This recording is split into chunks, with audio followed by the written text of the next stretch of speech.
Okay, real quick, I'm going to speak on this whole Canelo Alvarez Munguia whole thing. And I told some people something that I know that they didn't understand. So I was going to make a video and explain it to them. I told these people that Canelo Alvarez can fight who he wants. I know that might sound like favoritism. I know that may sound like I'm being biased and all that other stuff. But first, let me explain what I mean. When I say Canelo Alvarez can fight who he wants, and if he wants to fight Jaime Munguia, I have no problem with it. I also do not have a problem with people having a problem with it. I understand if you don't like it. I understand if you don't think it's cool. I understand if you say he needs to be fighting better competition, blah, blah, blah. Listen, I get that. And in a perfect world, I agree with you. I totally agree with you. And you're right. But I understand the business of boxing and how boxing is done and how boxers are managed and how they're coached through their career. What I mean by that is this, okay? Anybody who trains fighter will tell you, you don't put your fighter in tough fight after tough fight after tough fight after tough fight, okay? You don't have him fight elite competition after elite competition after elite competition. What you do is you throw in a few elite fights and then you have him have some soft fights to preserve the fighter, all right? That's basic one-on-one boxing coach managing stuff, okay? That's what they do in boxing, all right? All around the board, okay? You're never going to find one fighter who's going to fight killer after killer after killer after killer after killer. That doesn't exist in boxing and is not good for the boxer. Hell, if you even fight pit bulls, they'll tell you that, okay? Because in that process, you can wear down the body, you could take a loss, and above all that, you can break the fighter's spirit. Sometimes fighters' spirit is broke. Physically, their body is still well put together and they can still execute, but we underestimate the mental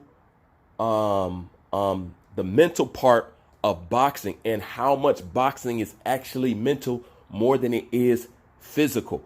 If anybody will teach you that, go listen and study in old Customato interviews and stuff like that. Everything that Customato did with Mike Tyson was based off of the mental.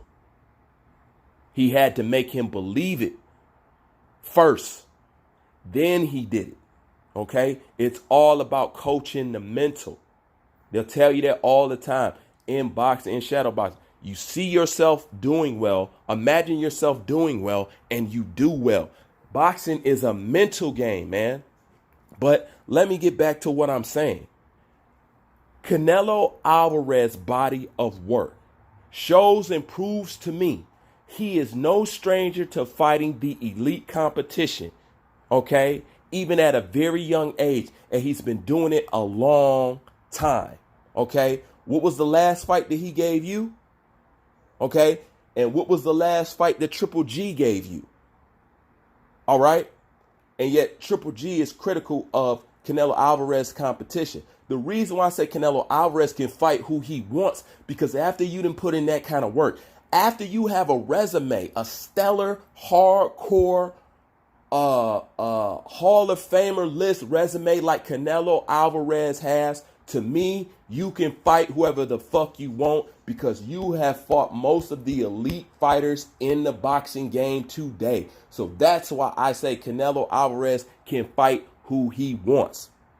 Is it a cherry pick? Is it this? I look at it as that to a certain degree, but I know how they train and how they coach fighters through their career. Okay, that's just preserving Canelo.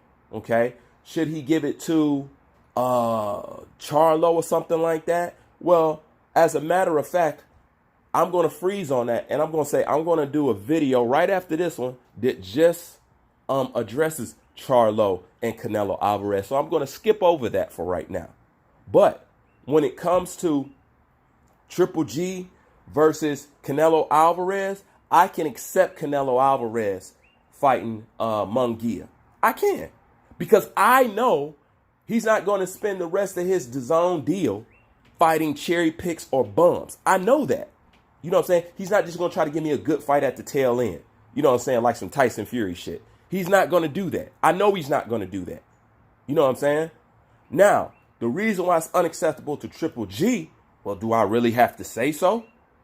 Listen, don't go back and forth with what you think I feel or what you think I mean or what agenda you think I'm pushing or what you think I feel about a fighter because you're too busy worried about my skin color. So you think I think this because you're trying to think for me because you're thinking something about a content creator because of his skin color. Not to all, to some.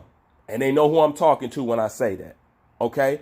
Just go to Boxing Rec, look up Canelo Alvarez resume, screenshot that or whatever. Then look at Triple G's resume and put them side by side. And that will tell you why I'm more comfortable and accepting of Canelo Alvarez fighting a Munguia than a Triple G. Because Triple G's career has been nothing but Munguias.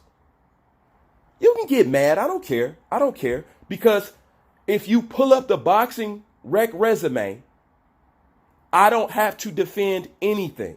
So when I say Canelo can fight who he wants because he put in the work to be able to do so. I'm not high-fiving it. I'm not downing it.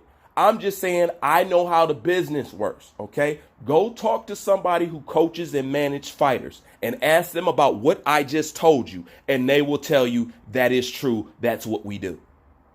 All right, so I understand the boxing part of it, you know, but I understand if people don't want to accept it. But that's why I said, my opinion, not a fact, not law, okay? My opinion, that's why I'm totally fine if he wants to fight Munguia.